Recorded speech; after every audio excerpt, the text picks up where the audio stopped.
Breaking news, these are the first images of the Thai soccer team after rescuers pulled them from a cave. You're seeing these pictures from inside the hospital sharing this video. Take a good look at this.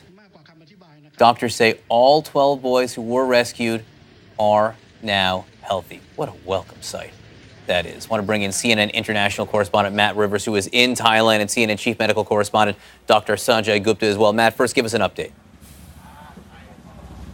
It is just remarkable to see that video. The first time we've seen these boys since their remarkable, improbable rescue, and they're in that quarantine the doctors say they're going to have to be in for 7 days. Health officials gave a press conference update earlier today. They say the boys are in pretty good shape. One of them still has a lung infection but is responding well to treatment.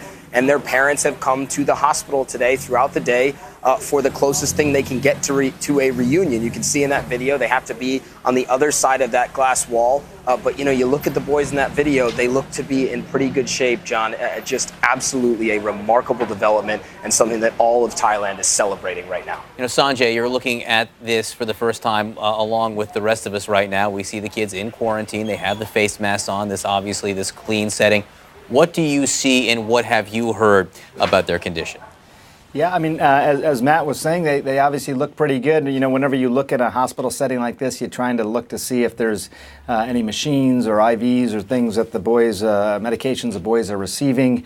They obviously look at, they have these masks on, again, to protect them from other people because their immune systems may be a little weakened as a result of what they've been through.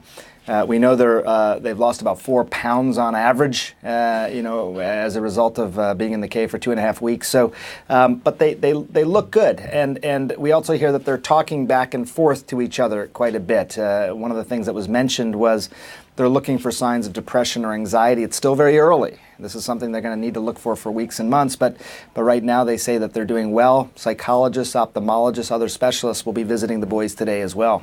And we've seen 1 or 2 of them sat up there. We saw other waves right there. We see them moving their hands. We had heard, perhaps, Sanjay, that 1 or 2 were suffering from lung infections.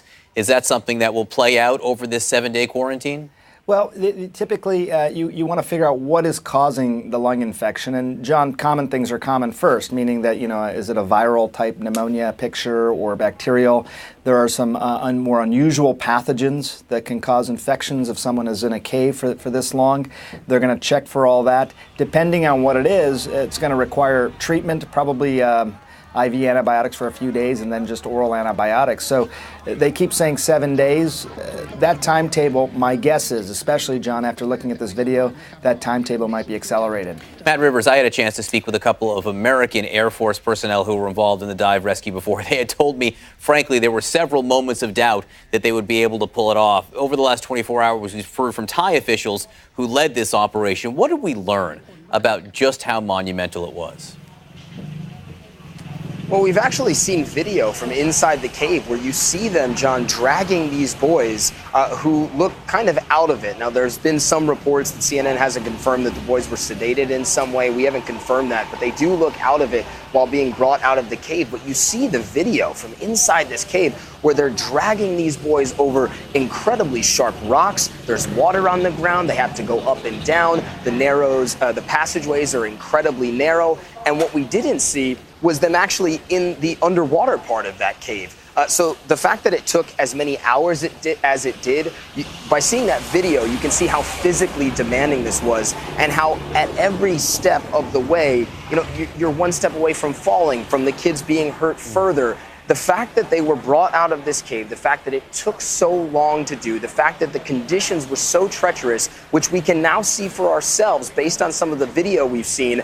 You know, we've been saying for days, John, how improbable this was, how dangerous it was. But when you see those images, at least for me, it really brought it home to say, unbelievable that we are in this spot, and kudos to the expertise and the hard work of the divers and the rescuers who risked their own lives. We can't say that enough. They risked their own lives to go in there and get these kids out. They did a remarkable job, and the images that we've seen today just back that up.